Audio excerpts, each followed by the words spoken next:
हमारे संकल्प पत्र में कहा गया है कि 70 साल से अधिक आयु के सभी बुजुर्गों को आयुष्मान भारत योजना से जोड़ेंगे। बीकानेर में वरिष्ठ नागरिकों का एक क्लब भी बना हुआ है। उन्होंने लगातार इस मुद्दे को उठाया। उन्होंने मुझे इस बिंदु पर ज्ञापन दिया। मैंने हमारी समिति को ये ज्ञापन सौंपा और उन्होंने इसे स्वीकार किया। केंद्रीय मंत्री और बीकानेर से भाजपा प्रत्याशी अर्जुन राम मेघवाल। मैं इस प्रेस कॉन्फ्रेंस के माध्यम से जो हमारा संकल्प पत्र है, जिसको हम अंग्रेजी में मैनिफेस्टो कहते हैं, उसके कुछ बिंदुओं पर विचार डालने का प्रयास करूंगा। वैसे आपको सबको पता ही है कि 14 अप्रैल जो बाबा साहब की जन्म जयंती का दिन था, बाबा साहब भीमराव अम्बेडकर जी का, उस दिन बीजेपी हेडक्वार्टर से मंच पर 5 लोग उपस्थित थे।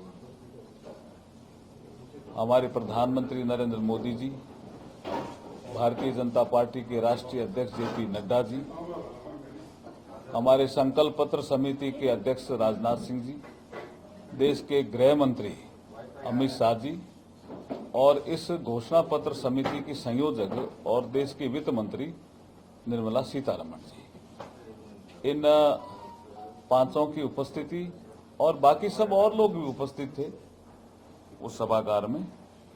पूरे देश ने सुना। इसके 3 मुख्य रूप से एक आधार स्तंभ हम कह सकते हैं वो हैं। एक है सोशल,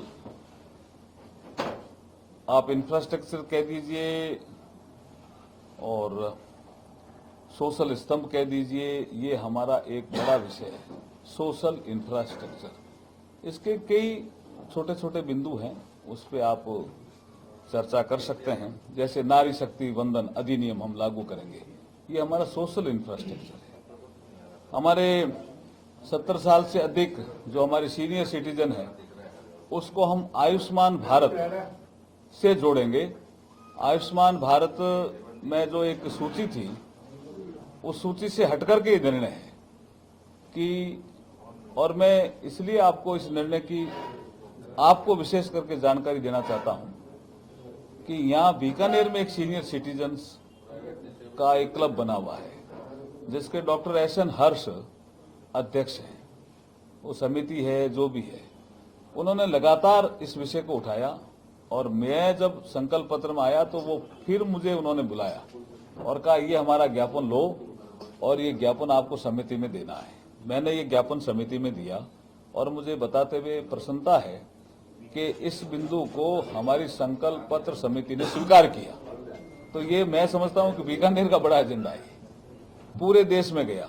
70 साल या उससे ऊपर कोई भी सीनियर सिटीजन, किसी भी जाति धर्म, किसी भी वर्ग, अमीर या गरीब, कोई भेदभाव नहीं, वो अगर आयुष्मान भारत का इलाज लेना चाहता है तो इसको आयुष्मान भारत के तहत फ्री इलाज मिलेगा। ये एक सब्जेक्ट है जो बड़ा महत्वपूर्ण सब्जेक्ट को बीकानेर से उठा।